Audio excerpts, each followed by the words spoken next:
Bonjour, aujourd'hui on est pour une nouvelle vidéo et dans cette vidéo je fais ma 100e vidéo sur YouTube. Donc cette vidéo ça va être mon top 20 des 7 Lego Star Wars. Donc depuis le début de ma chaîne j'avais prévu que ma 100e vidéo ça allait être mon top 20 des 7 Lego Star Wars. Donc on commence sans tarder. Donc avant de commencer cette vidéo, abonne-toi à ma chaîne, active la cloche et mets un petit pouce bleu.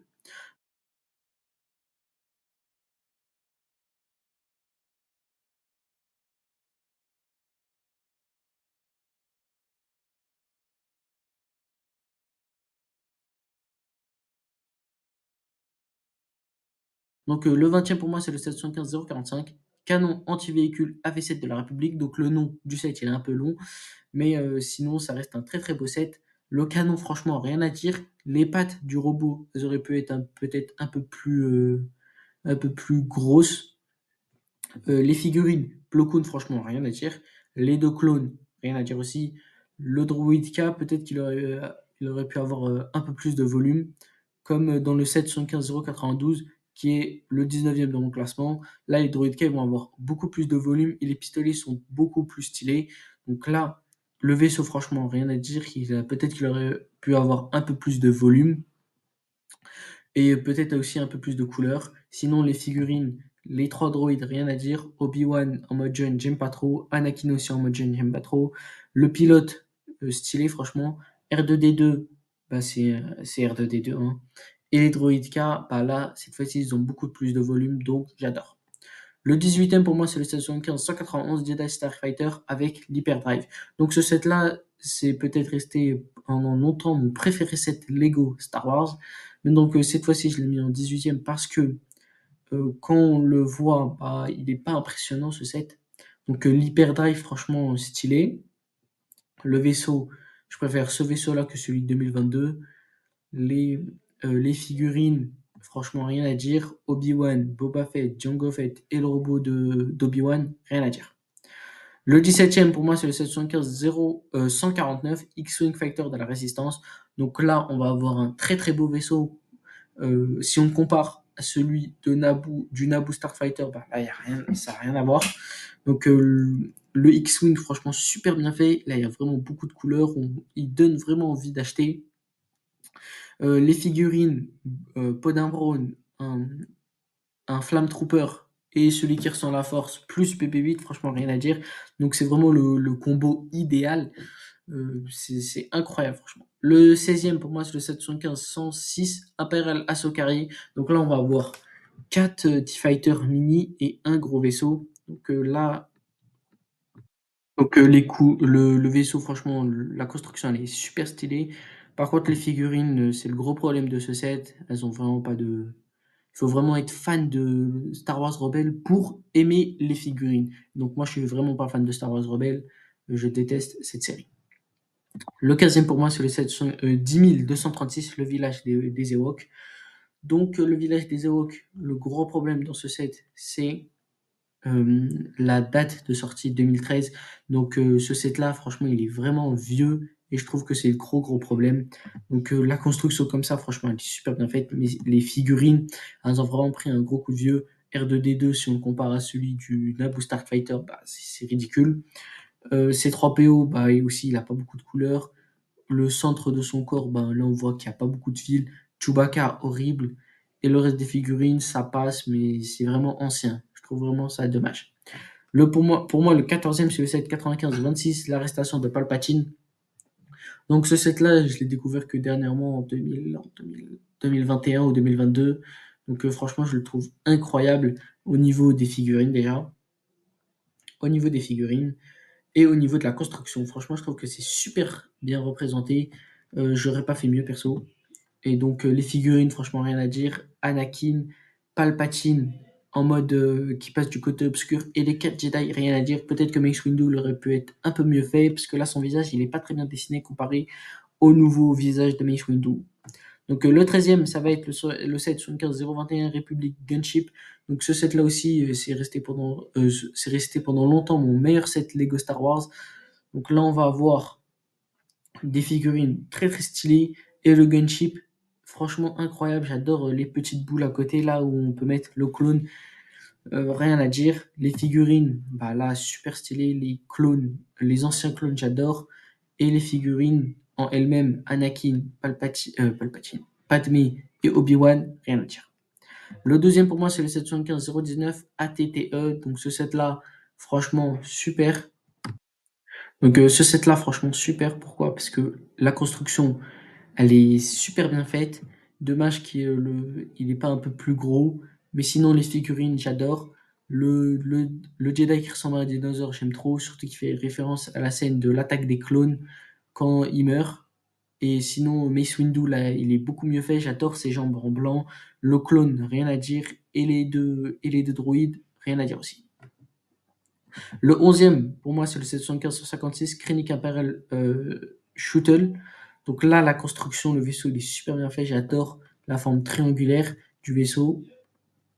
Le Death Trooper aussi, les Death Troopers, rien à dire. K2SO, super stylé. Et le reste, rien à dire. Donc là, ce que j'aime bien, c'est que on a 3 antagonistes et 3 protagonistes. Je trouve ça super stylé. Donc, on se retrouve dans la suite de la vidéo pour le top 10. Voilà, donc on se retrouve pour la deuxième partie de ma vidéo. Donc, le 10e pour moi, c'est le 775-058, le MTT. Donc, ce set-là, franchement, je le trouve incroyable. Déjà au niveau de la construction, au niveau des figurines aussi, hein. Donc, le gros problème de celui-là, c'est peut-être qu'il est ancien. Sinon, le nombre de droïdes, franchement, il gêne vraiment pas. Il y en a beaucoup et j'adore ça. La construction, j'adore parce qu'il y a beaucoup de mécanique, etc. Et moi, j'adore tous les Lego où il y a de la mécanique. Donc, j'adore vraiment. Si on voit les figurines, franchement, sont masterclass, hein. Obi-Wan, Qui-Gon Jinn, ces deux figurines-là, je les adore. Le Naboo Security Guard, j'aime bien.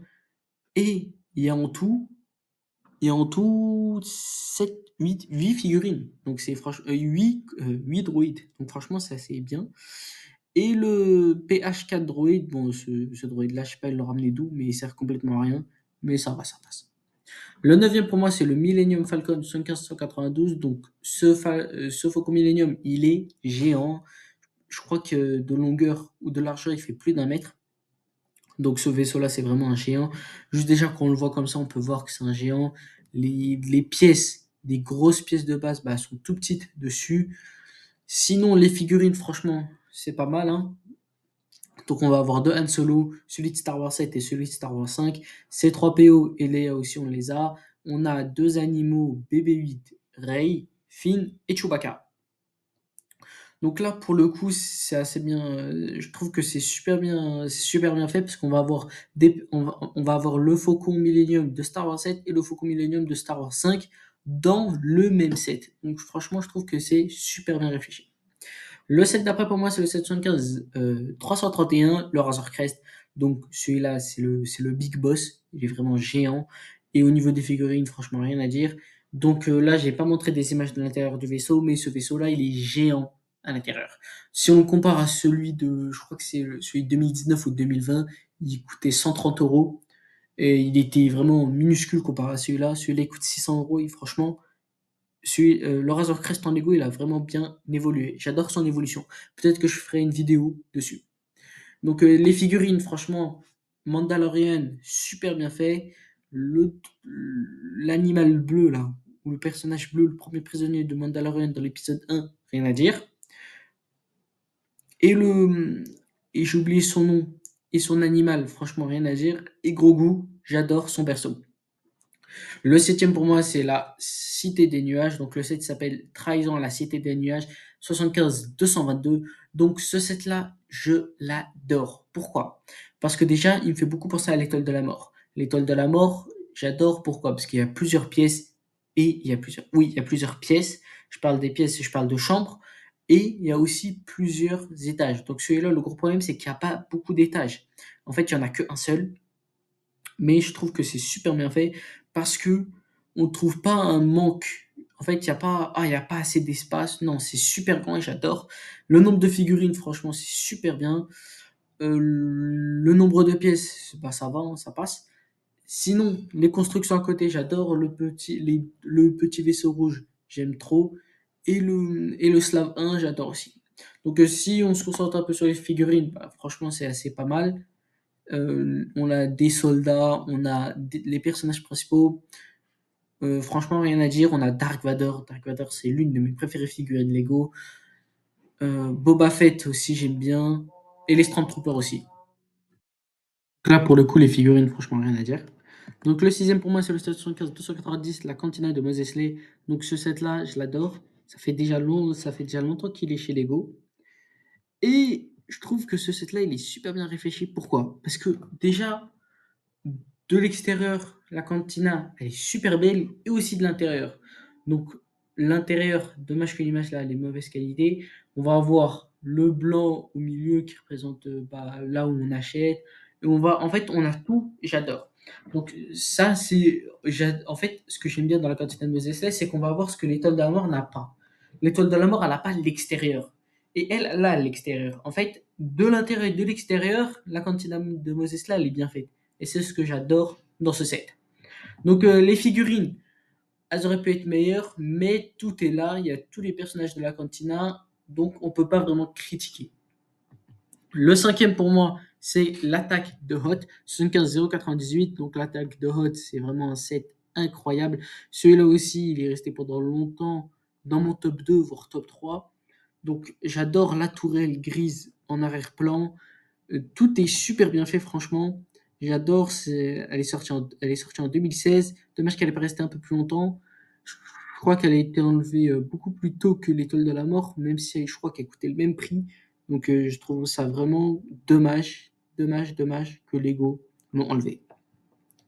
Au niveau des figurines, ça va, c'est assez stylé. On va avoir beaucoup de soldats. On va avoir aussi comme des monstres, des grosses figurines. J'adore ça. Le quatrième pour moi, c'est le 715-337, le marcheur ATTE. Donc, ça fait le deuxième ATTE de mon classement, de mon top 20.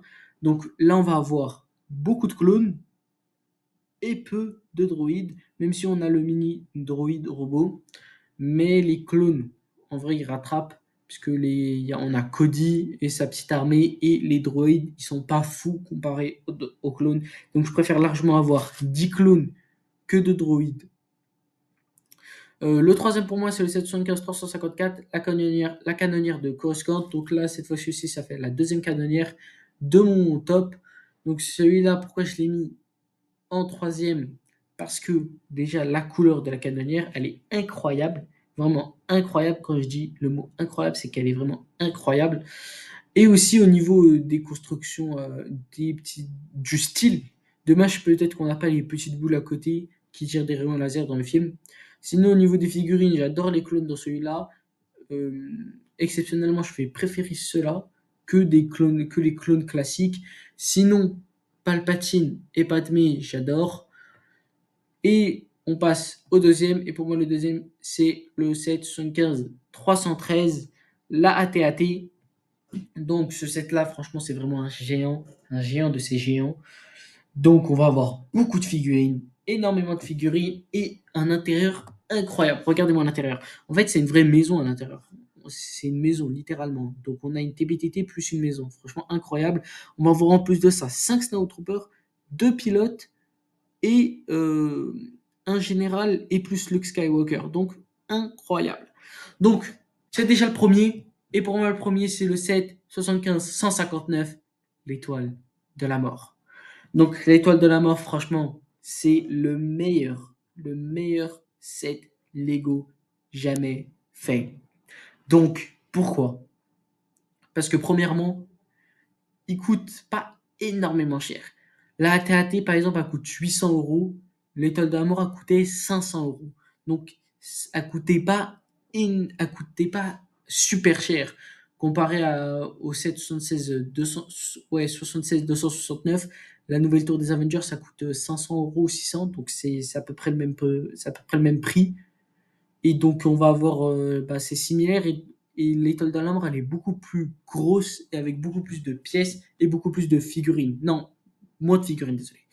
Là, on va avoir, et là, le truc que j'aime bien dans l'étoile de la mort, c'est qu'il y a beaucoup de pièces. On va avoir 4 pièces en, non, oui, 2 pièces en bas, 4 pièces en haut et et 4 pièces, oui, 4 pièces en haut aussi. Donc franchement incroyable. Je trouve ce set super bien fait. En plus, il y a l'autre côté aussi. Franchement, super bien fait.